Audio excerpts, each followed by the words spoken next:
I'm Randy and I make candy, and tonight I may be making a fool of myself with this. Stick around.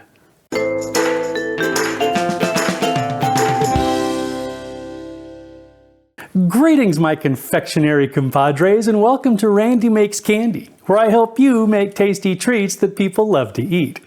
You know, I'm always looking for new recipes to try out here in the Candy Kitchen, and recently I saw one that had a 50-50 chance of being an awesome treat or a spectacular disaster.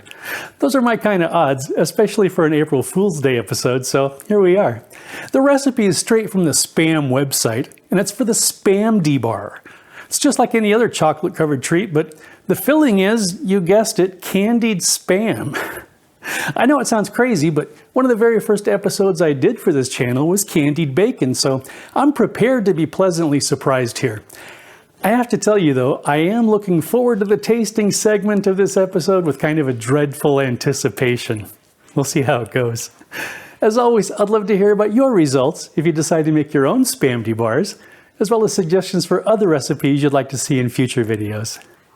For this recipe, I'm using one 12-ounce can of Spam, 1/4 cup of brown sugar, 1/4 cup of maple syrup, 1 teaspoon of ground cinnamon, another 1/2 teaspoon of ground cinnamon, 1/4 cup of candied pecans, 1/2 teaspoon of sea salt, and 1.5 cups of chocolate. I'm also using a sheet pan, some parchment paper, tongs, a pastry brush, some bowls, a cutting board, a sheet of Silpat, a cooling rack, and a couple of precision dipping tools. Okay, let's make some candy. Heat the oven to 400 degrees Fahrenheit. Cut the Spam into 16 pieces and place them on a parchment-lined baking sheet.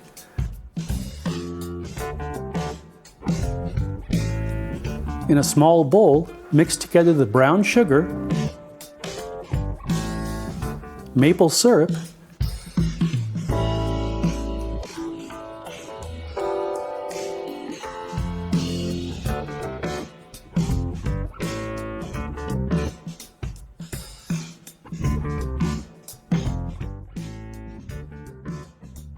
and 1 teaspoon of cinnamon to create a glaze.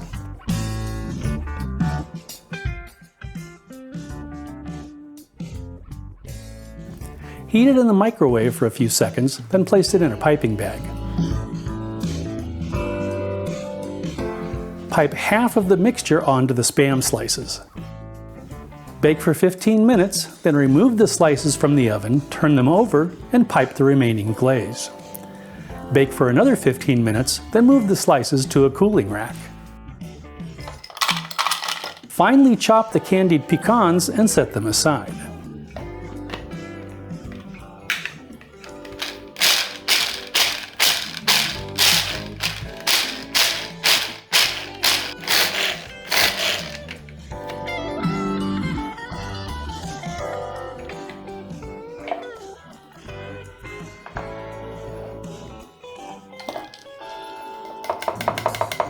In a small bowl, mix the sea salt and 1/2 teaspoon of cinnamon and set it aside.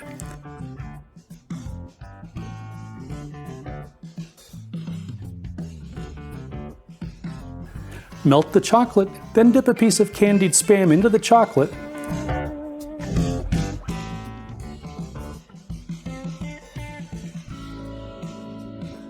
Let it drain and place it on the lined cutting board. Immediately top it with the cinnamon salt mixture and the chopped pecans.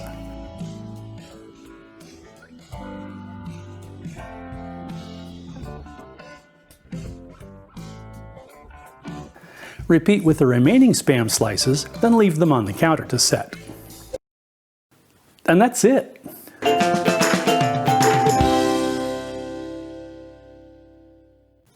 I have to tell you, when I was shooting that segment, showing off the candy, I couldn't help laughing at how bizarre this recipe is. Okay, let's have a taste. Sláinte va.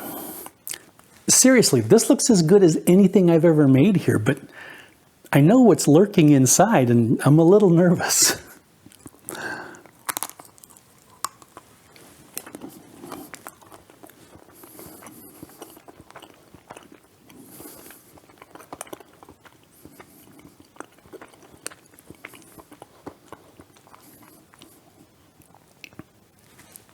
Hang on a second.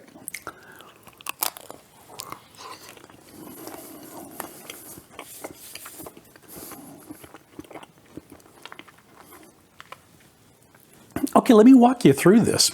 Nice snap of chocolate and crunch from the pecans, the chocolate and cinnamon and the maple syrup brown sugar glaze are all delightful, but then the Spam kicks in and things just start to go sideways. Now don't get me wrong, fry me up some Spam and put it on a sandwich or in a salad and I'm a happy man, but this is just weird. I'm not even saying it's bad.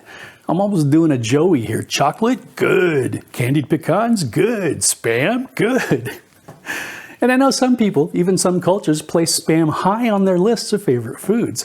I'm just so confused right now. Did I prank myself? Did I not? I want another bite, even though I'm kind of horrified. Straight up, for most of you compadres, I am not going to recommend this. But if you're a Spam lover or a culinary daredevil, you really ought to try these. And now I have to go lie down for a bit. Do I like it? Do I not like it? Why is this so weird? If you enjoyed your time here in the Candy Kitchen, please like, share, and subscribe. Thanks for sticking around, and I hope you'll join me next time.